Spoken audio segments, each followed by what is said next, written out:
Драго ми е што сме пак заедно да го поручиме Божиот збор. Денес ќе продолжиме со книгата на Ефесијаните. Фокусот на проповедта ќе биде Ефесијаните 1 глава, 23 стих. И темата или насловот на проповедта се вика Демонстрации на Божјата моќ. И ова е дел 4. И со ова проповед ќе го завршиме овој серијал за демонстрациите или манифестациите на Божјата моќ. Ефесијаните 1 глава, 23 стих. Уште еднаш ќе го прочитам стихот. Стихот вели: која, се мисли на црквата, е неговото тело, полнотата на оној што исполнува се во се. Доаѓаме до 23 стих од првата глава на Ефесијаните. И ова е последниот стих од главата. Почнавме со 3 стих од првата глава и до сега имаме зборено или разговарано на првата глава Ефесијаните 22 пати. Оваа проповед денес ќе биде 23-тиот пат каде што разговараме за ова прва глава на Ефесијаните. Книгата или писмото на Ефесијаните е доста длабоко, доста густо и вреди да се посвети време и да не се брза, да може да видиме што може да извлечеме од овој текст, што повеќе.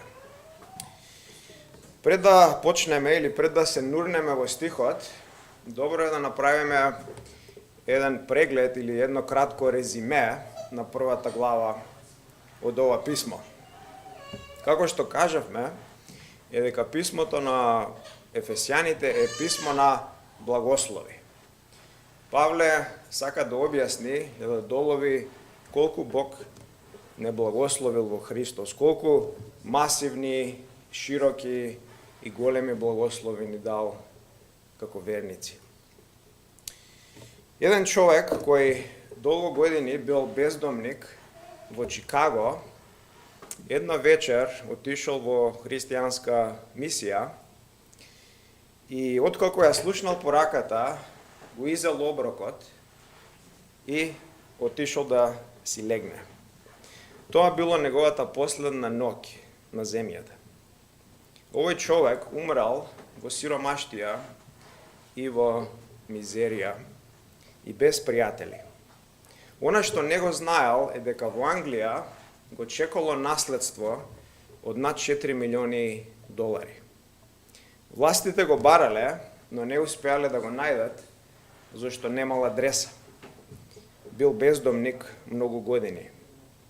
И еве човек кој можел да го има сето богатство што може да се посака, а сепак умрел и живеел во сиромаштија. На ист таков начин е многу христијани денес, кои го знаат Христос како нивни Господар и Спасител, живеат во духовна сиромаштија. Живеат како овој бедник, имаат многу богатства, многу масивни благодати, а сепак не се свесни и не ги знаат тие богатства и тие благослови што ги имаат во Христос. Апостол Павле почнува со 3 стих со благословите и кажува дека Таткото во Христос преку Духот ни дал многу благослови. И овие благослови се од духовен карактер, кој е многу повреден, многу позначаен, многу потраен од било што земно на земјата, од било кој физички блага. И овие благослови се дадени од Светото Тројство. Фокусот е на Светото Тројство на почетокот. Бог Таткото не благословил со многу благослови, Бог Синот не благословил со многу благослови и Бог Светиот Дух не благословил со многу благослови. Таткото не избрал во љубов пред креацијата на светот, во минатата вечност, сме избрани од таткото и сме предопределени да бидеме негови и да го наследиме рајот. Тој не посинел да бидеме негови деца, негови чеда. И во Христос сме навистина негови чеда, негови деца. И од ова нема поголем благослов. После нашата заедница во Христос, да се биде дете, да се биде чедо на Бог, нема поголем благослов. И како синови и ќерки на Бог, Бог ни дава наследство. Тоа наследство вклучува целата креација. Се видливо и невидливо е дадено, ова и таа што ќе дојде. Новите неба и новата земја. Се видливо и се невидливо е вклучено. Се е дадено. Се е создадено за да биде дадено. Најголемиот аспект од наследството е тоа што Бог се дава самиот себе на верниците. Што може поголемо, повредно, поубаво, пославно да биде дадено освен Креаторот? Бог сака да го даде најдоброто, најубавото, најголемото, најславното. Што е тоа? Тоа е Бог. Тоа е самиот себе и Бог самиот себе се дава како врвот и кулминацијата на сите благослови. Синот не благословил со откуп од сите наши гревови, со опростување од сите наши гревови, минати, сегашни и идни. Ни дал мудрост и ни дал разумност. Тој станува нашата мудрост. Духот не благословил со спасение преку Евангелието, ни дал уши да го слушнеме Евангелието, добрата вест, ни дал очи да ја видиме неговата вредност и скапоценост и ни дал вера да го зграпчиме спасението. Светиот Дух не запечатил и ќе не чува се до крајот на земјата, се до последниот ден и ќе не однесе до рајот. Духот исто така е тој кој создава убавина, создава раскош, создава сјај во нашиот живот. Тој создава духовна убавина се од почетокот, па се до крајот и ги работи плодовите во нашиот живот, кој треба ние да ги манифестираме како христијани. И сите овие масивни благослови се дадени од Светото Тројство, за да Бог биде издигнат, возвеличен, прославен. Неговата слава и величие да биде издигната.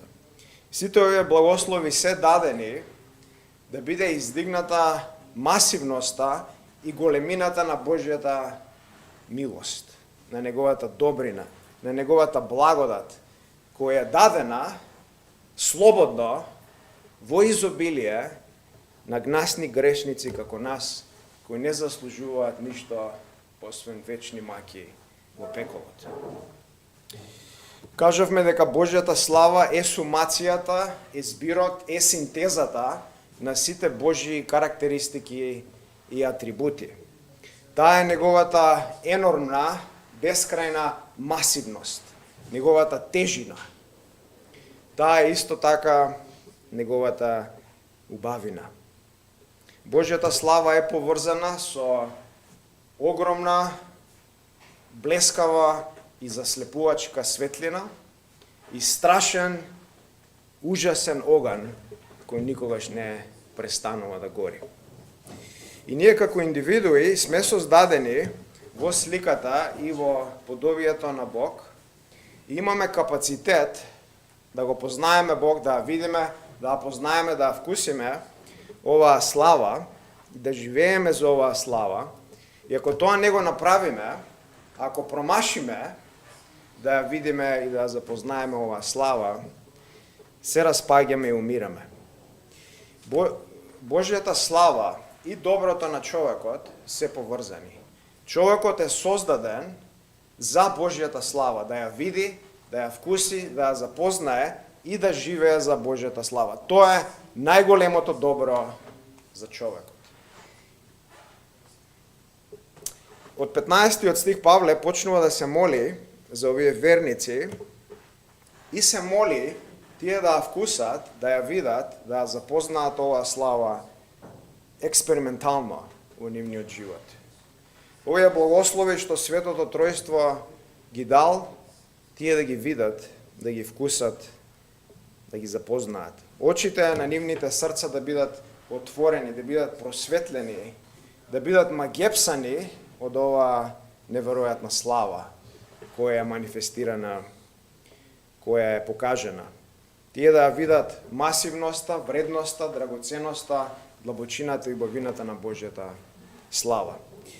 Тие да видат каква надеж, какво наследство и каква мок Бог има и манифестирал во нивниот живот.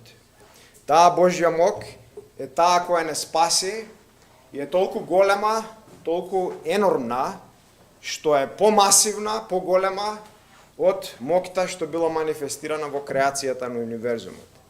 Таа мок не спаси, таа мок не одржува и преку таа мок ние го живееме христијанскиот живот. Таа мок, Павле ќе елаборира до крајот на главата, се манифестираше на 6 различни начини. Таа мок се манифестираше кога го воскресна Христос од мртвите, кога го постави, кога го седна од десната страна на Отецот, позиција повисока од сите личности, од сите битија, од сите примати, од сите лидери што може да се замислат, од сите имиња што може да се замислат, во сите светови, во сите димензии, овој свет и тој што ќе дојде. И во религиозниот контекст во Ефес, култот на Артемида и 50 други богови и божици, и во овој контекст на магични клетви и бајања, во овој контекст на демони, на духови и немерни души, Христос е издигнат бескрајно, бесконечно над сите нив и има масивна мок која нема надпревар, нема ривал. Никој не може да застане пред овој масивен, голем, силен спасител. Таа мок се демонстрираше кога Бог му покори се под неговите нозе, се лежи во правта, во прашината и е починато како непријател под неговите нозе. Тој е направен глава над се за црквата и како врховен владател и деспот и цар владее над се, над сите работи, над сите луѓе, над сите настани, над сите ситуации, над целиот грев, владее, доминира, движи и оркестрира и канализира се за доброто на црквата. Апостол Павле почна со слава, ја опиша славата преку благословите, се молеше таа слава да се види подлабоко, поинтимно и сега во 23 стих ќе заврши со слава. Имаме славата на Бог од почетокот па се до крајот и средината. Значи секаде доминантна тема од почетокот па се до крајот на првата глава е славата на Бог. Да видиме стихот. Во овој стих ќе видиме уште две демонстрации на Божјата мок. До сега видовме 4, две беа во 20 стих, две беа во 22 стих и сега ќе видиме уште две демонстрации на Божјата мок. Стихот ни вика, почнува со која е неговото тело. Овде се мисли на црквата, контекстот е црквата. Кажува дека телото на Христос е црквата. И ова е петата демонстрација на Божјата мок. Христос преку неговата мок, Бог преку неговата мок ја прави црквата да е негово тело. Црквата се спомнува во Римјаните 12.5 и во 1 Коринтијаните 12.27 и опишана како едно тело во Христос.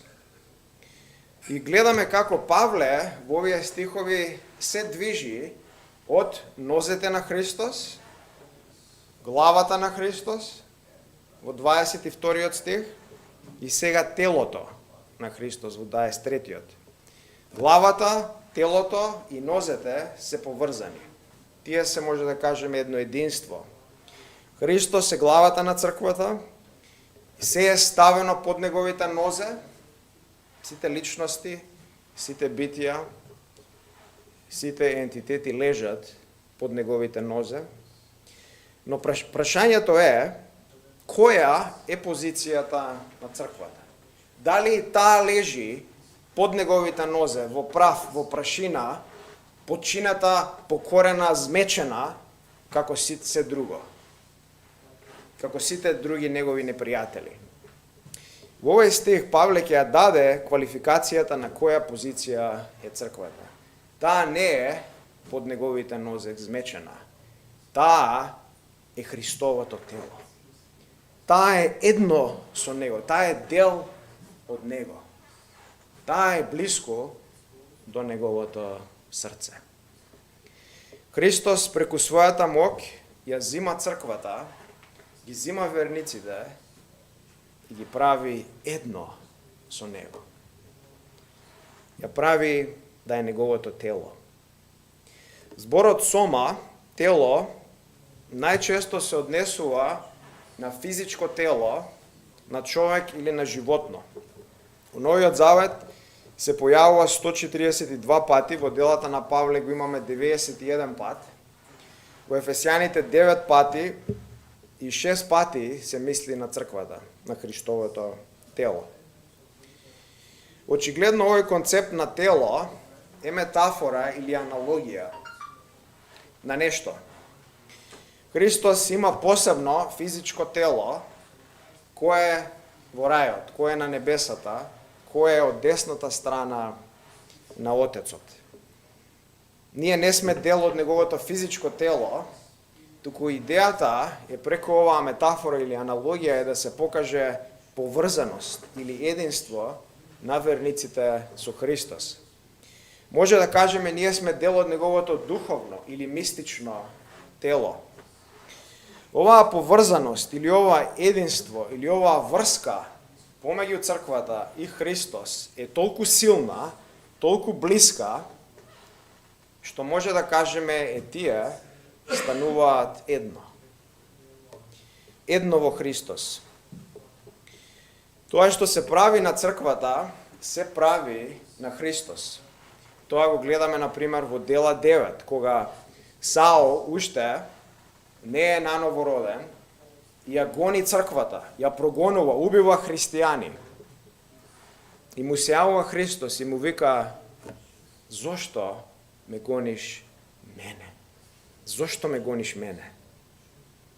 Во Матеј 25:40, кога Христос збори за судот на народите, и таму им вели на верниците, вие дадовте храна, вие дадовте вода, вие дадовте алишта, вие ме посетивте во затвор. И вика, сите овие работи ги направивте на едни од моите најмали браќа, најслаби браќа. Вика, вие ми го направивте мене тоа. Значи, гледаме идентификација, гледаме поврзаност, гледаме единство, гледаме заедница помеѓу црквата и Христос. Хауард Маршал вика, отворен цитат, Христос и црквата се обединети толку блиско, што таа е опишана како неговото тело. Затворен цитат. И оваа аналогија на човечкото тело со Христос и црквата е доста адекватна. Во биолошкото тело имаме органска заедница на главата и сите други органи, и внатрешни и надворешни. И исто така тоа и се случува и со црквата. Имаме органска заедница помеѓу Христос и црквата. Навистина е соодветна аналогија со биолошкото тело и мистичното тело на Христос. Од биолошка гледна точка, мозокот или главата е контролниот центар преку кој се движи телото. Преку нервниот систем, главата го движи, го канализира, ги оркестрира сите процеси, од една мисла па се до автоматските процеси во сите органи на телото, кои го одржуваат во живот. Че во телото имаме внатрешни органи, имаме надворешни органи, имаме многу милиарди кели, клетки, и сите овие органи се поврзани и зависат еден од друг, со неверојатна синхронизација и ред. И ако одвоиме едно тело од еден орган од телото или еден дел од телото и го ставиме на страна, тој орган или тој дел нема да функционира. Например, ако одвоиме раката и ја ставиме во некој шифонер, таа нема да функционира. Таа ќе се исуши и ќе изумре. Ако не е поврзана со телото, ако не е поврзана со главата, ако не е поврзана со нервниот систем и со другите системи на телото, тој дел, таа рака, ќе умре. Гледаме поврзаност на сите членови во телото, исто така гледаме поврзаност на сите членови во црквата. Сите наново родени верници, сите спасени се дел од црквата, тие се духовното тело на Христос, а тој е главата. Плутарх, платонски филозоф од крајот на први век, почетокот на втори, после Христос, ја користи оваа метафора на телото да ја нагласи важноста на братската љубов и мисли на браќа по крв.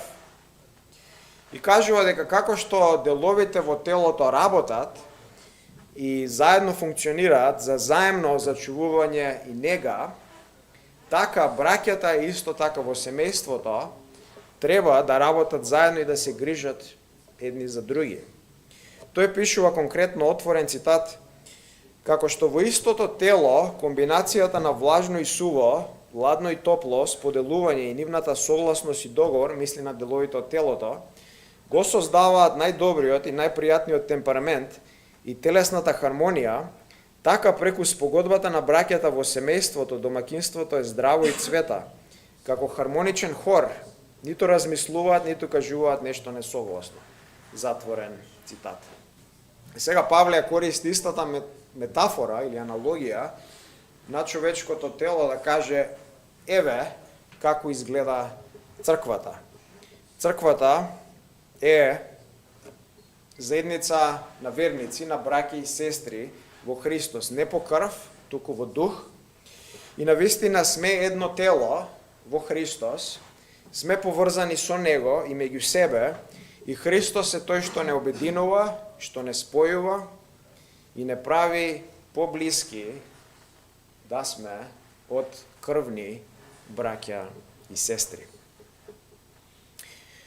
Значи, таа е петата демонстрација на Божјата моќ. Дека Христос ја зима црквата преку својата моќ и ја прави да е Негово тело, да е едно со Него. Понатака, гледаме во стихот, ќе збори стихот за полнотата на оној. Се работи на Христос. Че стихот вели која е полнотата или која е неговото тело, полнотата на оној што исполнува се во се. Значи, овде ја гледаме следно, полнотата на оној, значи е полнотата на Христос, и гледаме дека црквата е исто така опишана како полнотата на Христос. И ова е шестата или последна демонстрација на Божјата моќ. Е дека црквата преку Божјата моќ станува полнотата на Христос. И сега прашањето е што е оваа полнота? Зашто се работи? Што значи полнотата на Христос или полнотата на Бог? Полнотата на Христос е полнотата или славата Негова. И тоа ќе го видиме од неколку стихови. Полнотата на Христос е полнотата на Бог, а тоа е Неговата слава. И гледаме дека Павле почнува со слава и завршува со слава. Полнотата на Христос е Неговата слава. Гледаме еквивалентност и идентификација помеѓу полнота и слава. Полнотата на Бог е Неговиот збир, Неговата синтеза на сите Негови атрибути и карактеристики. Имаме бесконечност на мудрост, бесконечност на добрина, бесконечност на моќ, бесконечност на знаење. И сите овие атрибути се спојуваат заедно. Бог не е амалгам или соединение на атрибути, туку е едно битие со еден атрибут, а тој атрибут може да кажеме е Неговата божественост. Имаме таков спој, таква баланс, таква симетрија, таква хармонија на суперлативи и совршености во Бог, што може да кажеме дека сите овие бескрајни суперлативи или совршености во Бог на таков спој стануваат еден атрибут на едно битие, а тој атрибут е Неговата полнота. Неговата полнота. Ова еквивалентност помеѓу слава и полнота може да ја видиме од неколку стихови во Ефесјаните 3, 18 и 19.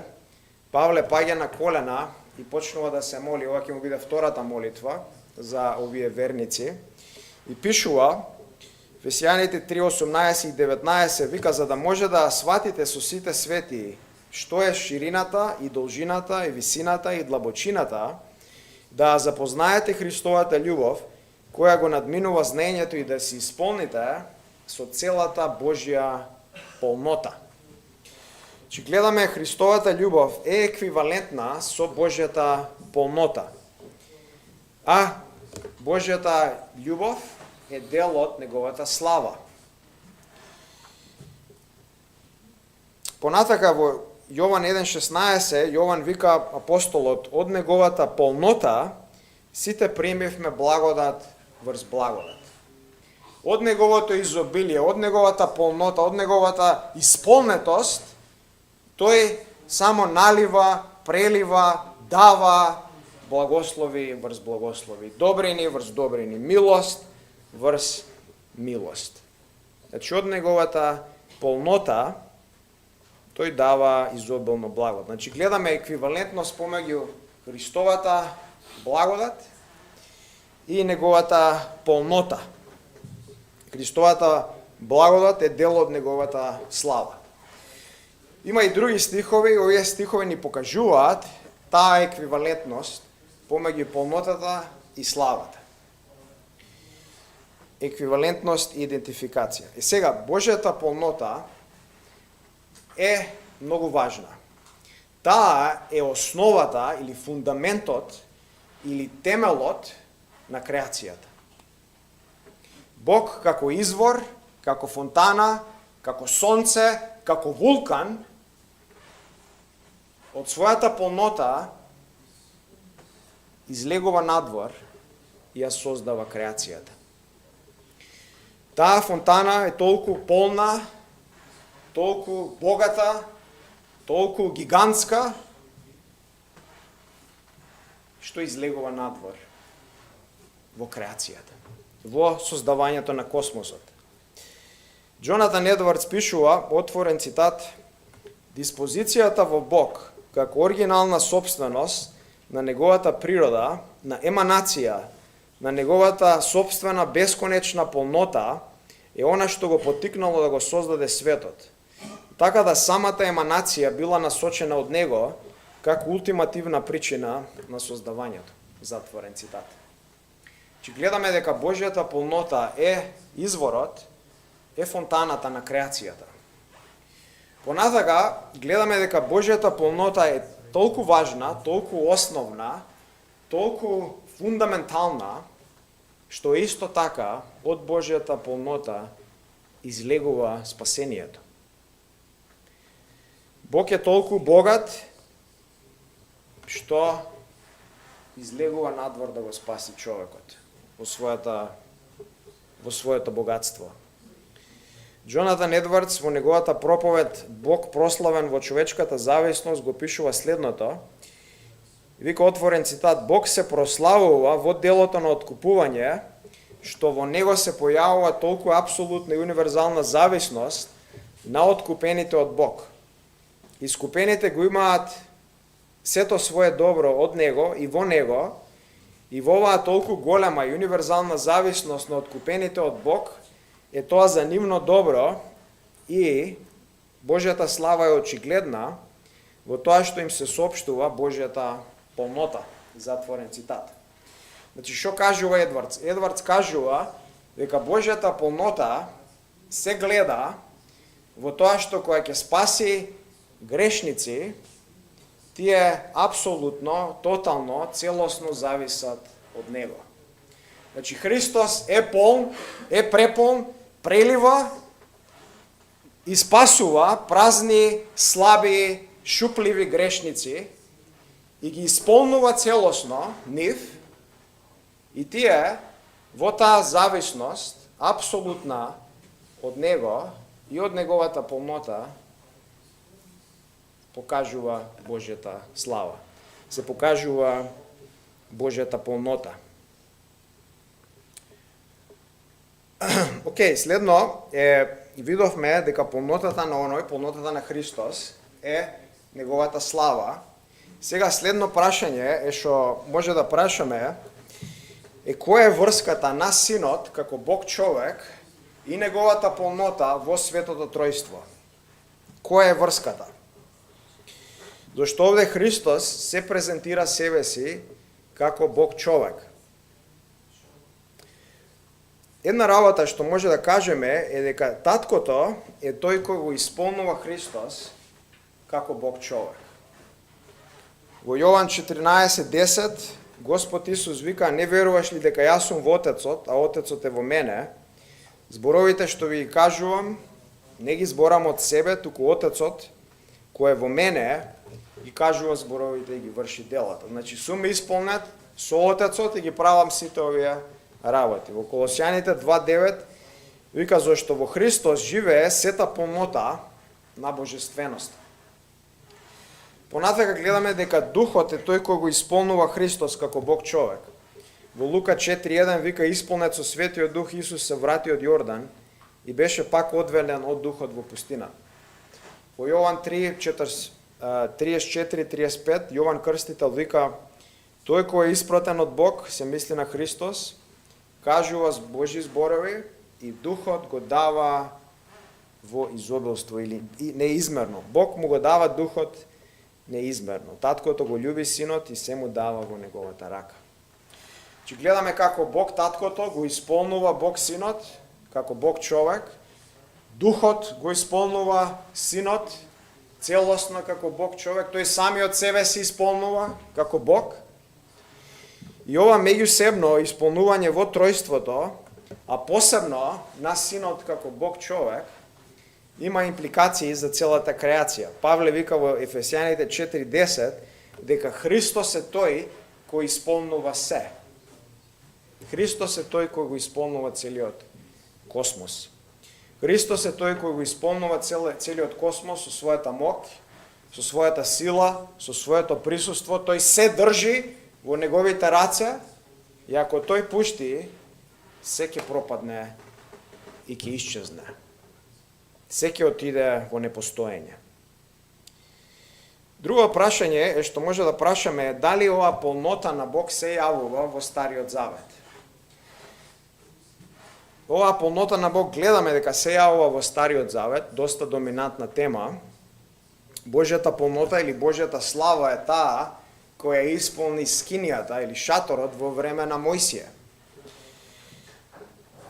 Божјата полнота или слава е таа која го исполни храмот во време на Соломон.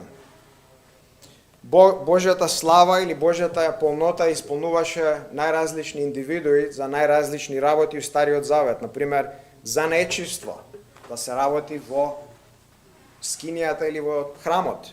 Водство, како најразлични индивидуи, лидери и цареви.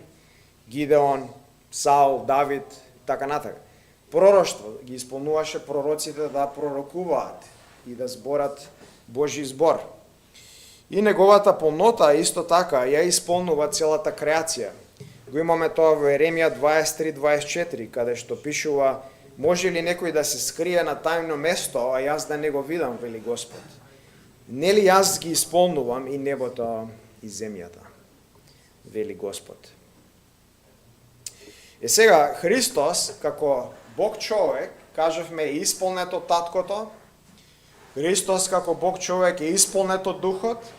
Христос, како Бог човек, е исполнет самиот себе со својата божественост. И оваа полнота, тој не ја чува за себе си, туку што прави? Ја дава. Таа полнота ја дава на црквата, ја споделува и црквата станува полнотата на Христос. Црквата станува полнотата на Христос. Христијаните се веќе исполнети со полнотата на Бог во нивното спасение. Во Колосјаните 2:10 Павле вика: вие сте исполнети во Христос, кој е глава на секое началство и власт. Че Христос не е само главата на црквата, не е само телото на црквата, туку е и полнотата на црквата. Тој е полнотата на црквата.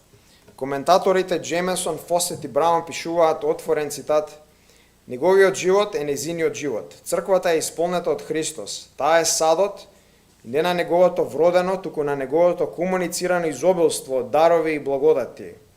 Како што негова е полнотата инхерентно, така црквата е негова полност. Преку неговото предавање на неа, преку нејзиното соединување со него, таа е целосната манифестација на неговото битие, бидејќи проникнала од неговиот живот.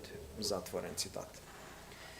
Значи, Христос е толку полн, толку обилува со изобилие, што ја дава таа полнота, тоа изобилие, тоа богатство на црквата. Ги дава своите дарби, своите благодати, своите милости, своите добрини на црквата во целост. Вилијам Њуком вика: полнотата и совршенството на Христос ги исполнува сите членови на неговото духовно тело со сите духовни и небесни благослови. Затворен цитат. Чи каква мисла да замислиме дека Христос, кој има бескрајна, бесконечна полнота, слава, таа полнота нема лимити, нема граници, нема бариери, нема притеснувања, е вечна длабочина која нема дно, ја споделува со црквата. Каква мисла? Христовата полнота, која е бесконечна, е споделена со црквата. И сега прашањето друго е како може ние, како конечни битија, да вкусиме, да запознаеме полнота која е бесконечна, која е вечна, која нема лимити.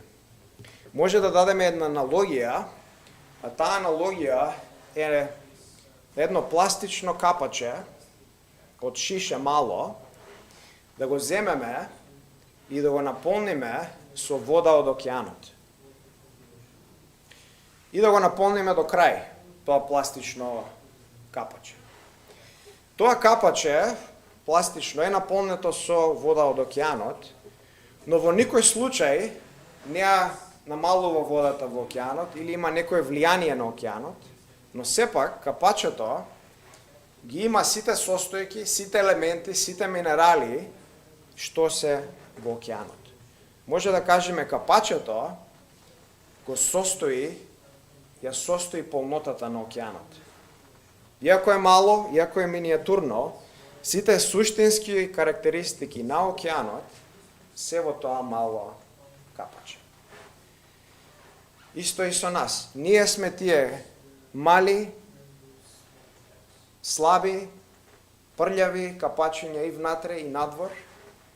Христос доаѓа со својот масивен океан на полнота, на богатство и не наполнува. И ги наполнува тие капачиња. И он не е ефектуиран ни најмалце, а капачињата се полни. И човекот како битие нема никогаш да умре. Има душа, има капацитет да го спознае Бог и постојано да се исполнува. И тоа ќе биде рајот. Рајот ќе биде место, ќе биде универзум, каде што христијаните постојано ќе се исполнуваат, постојано ќе растат, нивните капачиња ќе растат во капацитет да бидат наполнети со масивноста на овој славен океан, кој е полнотата на Христос. Бесконечна полнота значи бесконечен рај, каде што христијаните ќе се исполнуваат. Понатака, христијаните се повикани да растат во полнотата на Христос тука на земјата.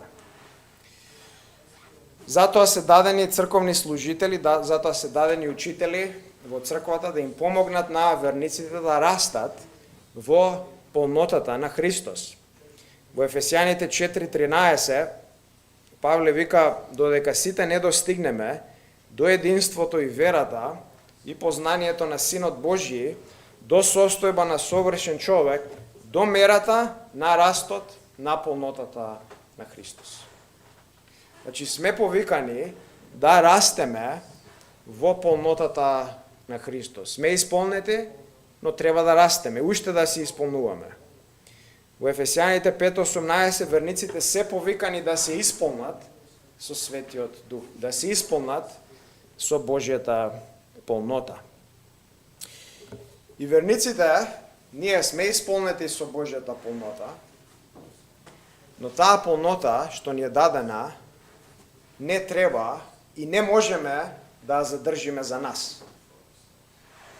Не можеме. И затоа имаме заповед, имаме улога и желба да споделиме таа полнота надвор со другите луѓе, со светот. Како што Христос својата полнота ја зема, беше исполнет од Таткото и од Духот, и ја даде таа полнота на црквата, така и ние, со таа полнота што ни е дадена, треба да ја дадеме на другите. Треба да ја споделиме, треба да го исполниме светот со Христовата полнота. Во Јован 17:22 и 23 Господ Исус се моли на Таткото и вика: славата што ми ја даде им ја дадов, за да тие бидат едно, како што ние сме едно. Јас во нив, ти во мене, тие да бидат совршени во едно, со цел светот да дознае дека си ме пратил.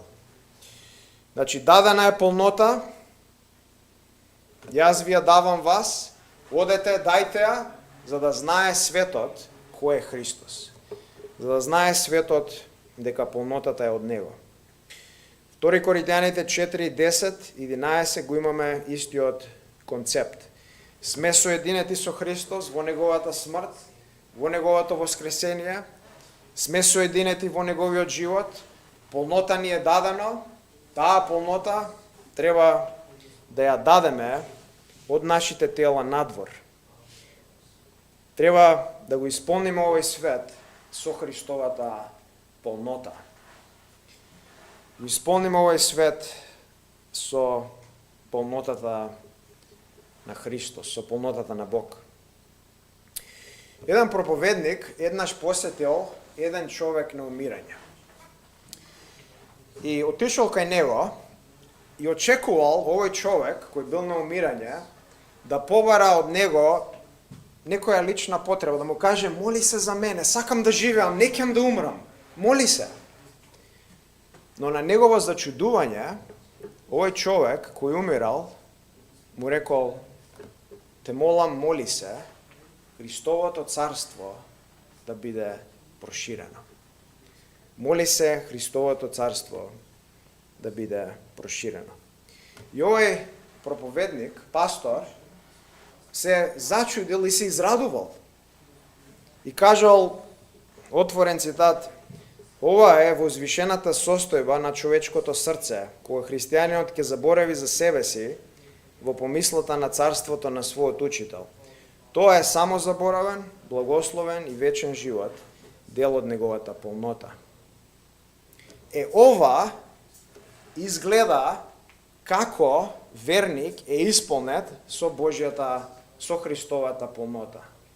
Ова е животот, кога човекот ќе заборави на своите потреби, на своите планови, на своите тегови и ќе се изгуби во Христовото царство. Ќе се изгуби во поривот, во желбата, во страста, во Христовото царство. Христовото царство да се шири, да доминира, да владее со земјата.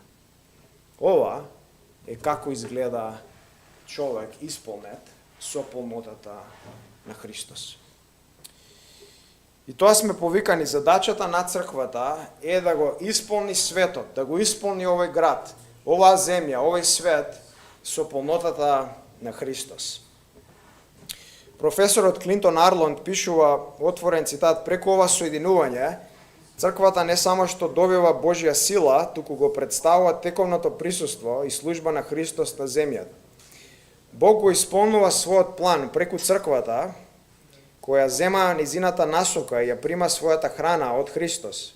Мисијата на црквата е да го исполни светот на секое место со искупителната порака на Исус. Затворен цитат. И сега, Христос не повикува, ни дава полнота, не повикува да исполниме земјата, да го исполниме светот, да го исполниме овој град со неговата полнота, но доаѓа ден кога Христос ќе дојде по втор пат на земјата, ќе владее како цар, како доминатор, како судија, и тогаш тој ескатолошки ќе ја исполни земјата со неговата слава, со неговата полнота. Тоа го гледаме во Исаја 11 глава, кога зборува за месијанското владење на Христос на земјата, каде тој доминантно видливо ќе владее. Во Исаја 11:4 пишува Месијата или тој со праведност ќе им суди на сиромашните, со правда ќе одлучува за страдалниците на земјата, ќе ја удри земјата со жезолот од својата уста и со здивот од устните своји ќе ги убие злите. 6 стих вика, тогаш волкот ќе живее со јарето, леопардот ќе лежи заедно со јаре, теле, лав и вол ќе бидат заедно, мало дете ќе ги води. 8 стих, новороденче ќе игра над змијска дупка, дете ќе протега рака над змијско гнездо. Че гледаме радикална трансформација на земјата, радикална трансформација во животинскиот свет. Клучот е во 9 стих, што сакам да го потенцирам. 9 стих вика, нема да прават штета по целата моја света гора, зашто земјата ќе биде полна со познавањето или знаењето на Господ, како што водите го исполнуваат морето. Че знаењето на Бог е дел од неговата слава, кажавме, неговата полнота. Доаѓа ден кога земјата ќе се исполни со Божјата полнота. Како што морите, како што океаните ги исполнуваат сите дупки, сите кратери, сите провалии на земјата. Во контекст на казна на Вавилон, истата идеја имаме во пророкот Авакум, во 2 глава. Авакум 2.14 пишува, кога земјата ќе се наполни со знаењето на Господовата слава, како што водите го покриваат морето. Значи, овој стих е даден во контекст на суд, во контекст на казна над Јуда и на Вавилон, во контекст на насилство, војни, пролеани крвишта, злоба. И пророкот вика, доаѓа ден, доаѓа славен ден, кога земјата ќе се исполни со Божјата слава и веќе ќе нема крвишта, злоба, војна и насилство. Сите ќе знаат за Христос. Последиците на гревот ќе бидат оттргнати. Понатака, во стихот гледаме дека полнотата на оној, полнотата на Христос е тој што исполнува се во се. Оваа фраза е доста интересна. Значи, гледаме Христос е тој кој исполнува се во се, но што значи ова исполнува се во се? Фразата во оригиналот е тапанта ен пасин. Што се случува? Како Христос исполнува се во се?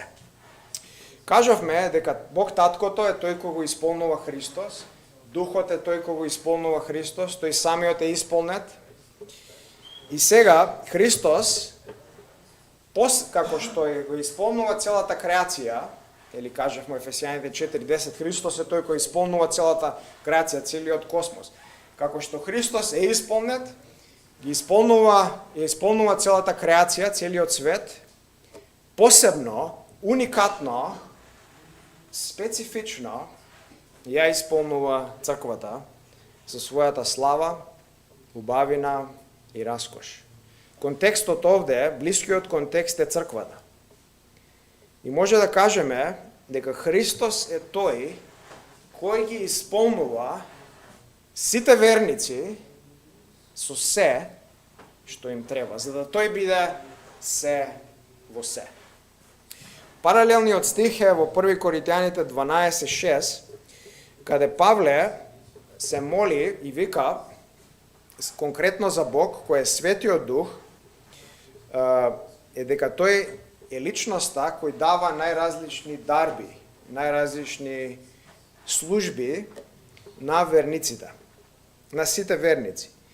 Тој дава разновидни енергии на верниците за служба. На сите, на секој. 1 Коринтијаните 12:6 вели и делувањата, овде зборот е енергиите, се различни, но Бог кој извршува, овде зборот е енергизира, во се, се во сите е ист. Значи Бог кој извршува, се во сите е ист. Истата фраза имаме. Тапанта ен пасин. Се во сите. Контекстот е црквата, контекстот е дарбите, служењата на верниците. Значи, што ни кажува последнава фраза? Последнава фраза ни кажува дека Бог од својата полнота, Христос од своето изобилие, од својата масивност, им дава на верниците, на сите, без дискриминација, се што им е потребно за служба. Се што им е потребно да живеат свет и побожен живот и да ја дадат таа полнота која им е дадена на другите. Да влијаат во светот. Божјата полнота ги енергизира, ги движи сите верници и ги дава на сите работи, на сите личности, на сите верници се што им е потребно. Сите блага, сите добрини, сите благослови, сите енергии за да служат, за да живеат свет живот, за да Бог биде почетокот, средината и крајот, за да Бог биде врвен во сите нивни служби и нивни живот. Океј, сега да сумираме, во овој стих видовме уште две демонстрации на Божјата моќ. 5-та и 6-та. Кажавме дека Бог преку својата моќ ја зима црквата и ја прави едно со него, ја прави неговото тело. И 6-та демонстрација беше дека Христос ја исполнува црквата со својата полнота, што таа станува полнотата на Христос. Христос на сите, на секој верник им дава се што им е потребно за да тој биде се во се во нив. И сега да преминеме на примена. Ке имаме две примени од текстот, од стихот. Едната ќе биде полнота, другата ќе биде вредност. Да почнеме со полнота. Едно прашање, што добро е да се прашаме, е со што е полн нашиот живот? Со што е полн нашиот ум? Со што е полн нашиот ден? Нашата недела? Нашето слободно време? Со што е полн нашиот распоред? Нашите мисли, нашите планови, нашите желби, нашите страсти?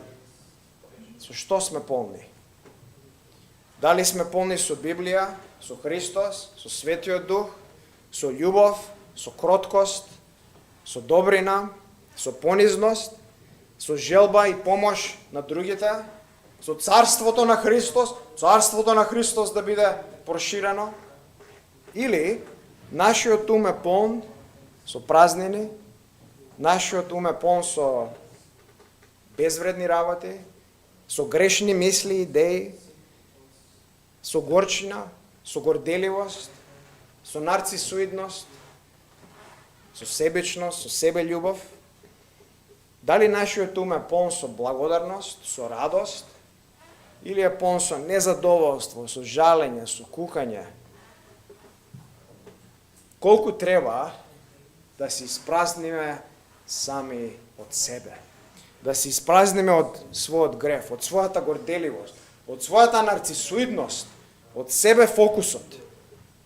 И како слаби, кршливи, празни, шупливи садови, капачиња, да бидеме исполнети со Христос.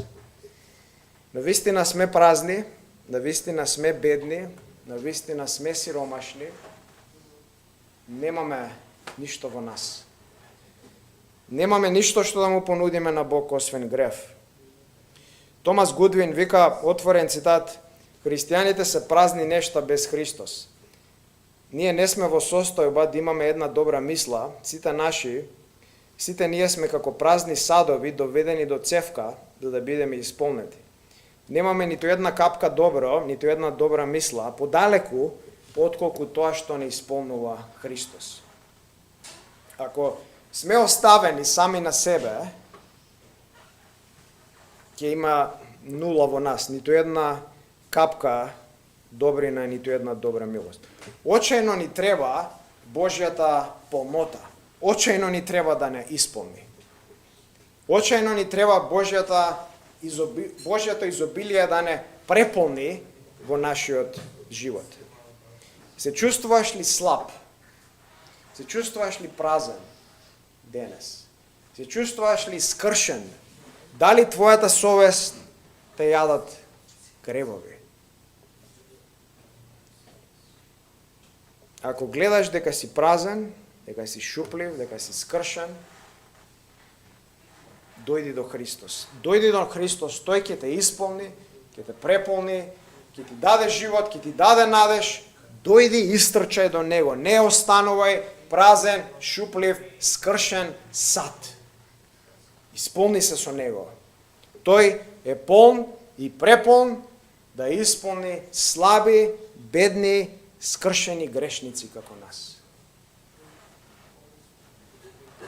Октавиус Винслоу пишал, полнотата е во Христос, нашата глава, останува секогаш да одговори на нашата потреба. Татковото задоволство е натрупано, обилно богатство за давање на сиромашни. Какви и да се нашите потреби, не треба да се плашиме, нашите многобројни поплаки, неговата милост ќе ги слушне, неговата полнота ќе донеси изобилие залихи, неговата мок ќе не штити, кога ќе се појават опасности, каква мака и да не чека долу, таква изобилна благодат ќе ни даде Христос. Затворен цитат. Може би мислиш дека си веќе полн. Може би мислиш дека си веќе преполн. Дека веќе си духовно богат. И немаш потреба од исполнување. На другите им треба помош. Другите се слаби, кршливи. Ја не. Јас сум силен, јас сум духовно богат. Прашањето е да видиш колку си духовно богат е со што ги исполнуваш другите околу тебе. Со што ги полниш другите околу тебе, твоите најблиски? Со што ги полниш? Дали ги полниш со љубов, со добрина, со благослов, со кроткост, со пример како да се живее христијанскиот живот? Или ги полниш со фрустрација, со грев, со злоба, со најразлични празнини?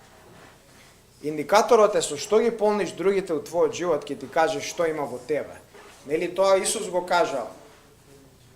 Срцето е полно и устата зборува. Тоа што устата го зборува, со тоа е полно срцето. Нашата желба, нашиот стремеж е да се испразниме од самите себе и да го наполниме овој град со Христовата полнота. Со Христовата полнота, со полнотата на Библија, полнотата на Евангелието, полнотата на вечниот живот.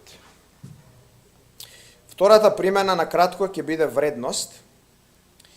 И една работа што може да кажеме, што е очигледна, е дека луѓето во овој свет бараат вредност.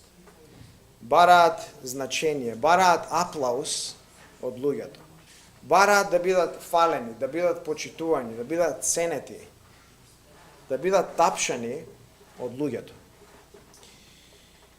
Го гледаме во овој стих и добрата вест во овој стих е што верниците се вредни во очите на Бог. И тоа е најважното. Не е важно дали сме вредни и ценети и почитувани од луѓето, најважно е што гледа Бог на нас.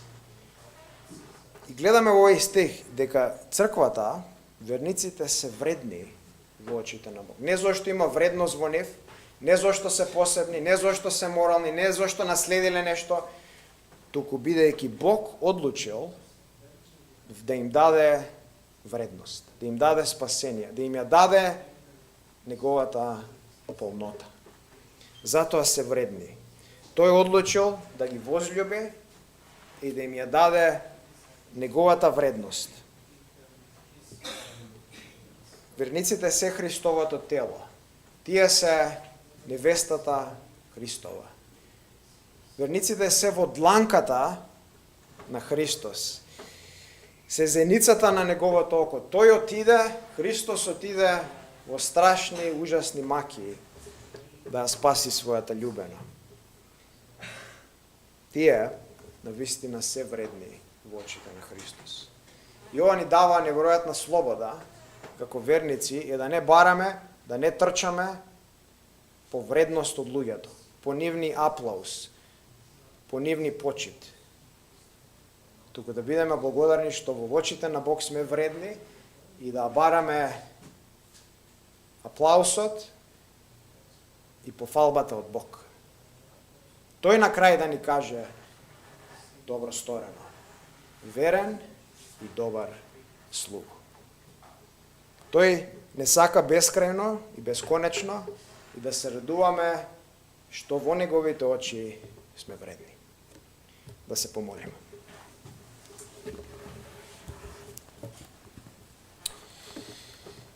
Господе, фала ти Боже што ни си ги дал твојот збор, кој е неверојатно длабок и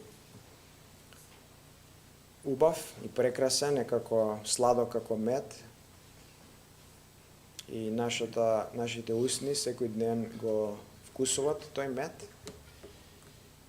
Фала ти што ги отвори очите, што ни даде можност да видиме таква неверојатност, таква слава, таква убавина во Тебе, која не ма гепсува секој ден.